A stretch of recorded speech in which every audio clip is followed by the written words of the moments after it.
Shalom Bapak Ibu yang dikasihi di dalam Tuhan Yesus, jumpa kembali dengan saya di dalam renungan malam.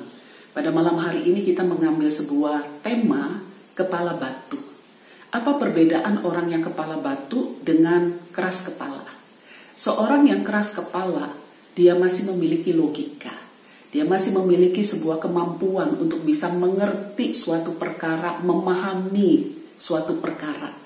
Tetapi orang yang kepala batu, dia sudah tidak mempunyai kemampuan untuk memahami suatu perkara, untuk membuka diri dan membiarkan hal yang benar mengubah apa yang salah di dalam dirinya. Itulah kepala batu. Di dalam Alkitab, Tuhan sering kali menegur umat pilihannya, yaitu bangsa Israel, sebagai umat yang tegar tengkuk, umat yang kepala batu, umat yang bebal, yang sudah tidak bisa lagi memahami suatu perkara yang Tuhan bukakan di dalam kehidupan mereka. Di dalam suatu masa, pada zaman Nabi Amos, bangsa Israel pernah menikmati masa yang tenang, masa yang berkelimpahan hasil panen mereka.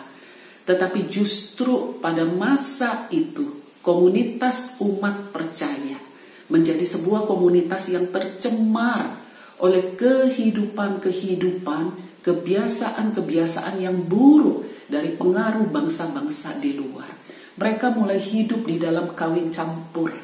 Mereka mulai hidup di dalam hedonisme. Mereka tidak lagi memperhatikan akan hukum-hukum Tuhan tentang makanan, tentang minuman. Mereka berpesta pora. Bahkan di dalam pekerjaan mereka, ketika mereka mencari nafkah, mereka bisa memanfaatkan, memanipulasi kemiskinan. Mereka bisa melakukan apapun untuk mendapatkan properti yang menguntungkan bagi mereka. Inilah kondisi umat Allah pada waktu itu. Sehingga Tuhan memanggil Nabi Amos untuk menyuarakan kembali, untuk membawa kembali bangsa Israel menjadi umat yang kudus, umat yang berkenan di hati Tuhan.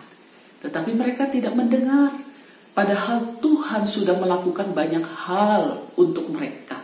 Hal yang pertama, di dalam Amos pasalnya yang ke-8, di Amos pasalnya yang ke-4, dikatakan bahwa Tuhan sudah mendatangkan hama untuk mereka, sehingga mereka tidak memiliki hasil panen yang berlimpah, yang maksimal.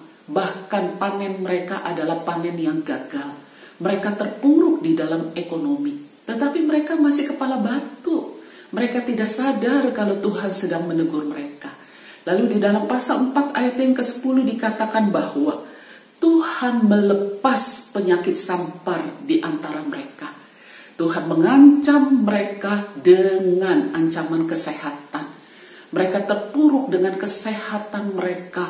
Pertahanan kota mereka menjadi lemah karena kesehatan mereka terganggu dengan berbagai-bagai penyakit yang ada di dalam komunitas umat percaya. Tetapi mereka tetap kepala batu. Mereka tidak sadar bahwa Tuhan sedang berbicara kepada mereka. Dan Amos pasal 4 ayatnya yang ke-11 mengatakan bahwa aku telah menjungkir balikan kota-kota di antara kamu, seperti Allah menjungkir balikan Sodom dan Gomora, sehingga kamu menjadi seperti puntung yang ditarik dari kebakaran. Namun kamu tidak berbalik kepadaku. Demikianlah firman Tuhan. Di dalam ayatnya yang ke-11, bukan saja Allah berbicara keras kepada mereka lewat hasil panen yang gagal, lewat kelaparan, lewat pangan yang mulai berkurang. Tetapi Tuhan juga berbicara lewat kesehatan yang Tuhan hancurkan. Sakit penyakit ada di antara mereka. Di dalam komunitas umat percaya, penyakit, kemiskinan, kesusahan mulai melanda. Tetapi mereka tetap kepala batu. Di dalam ayat yang ke-11, Tuhan memberikan mereka kecaman lewat kondisi kota yang sudah tidak lagi aman, perseteruan, peperangan, terjadi di tengah kota.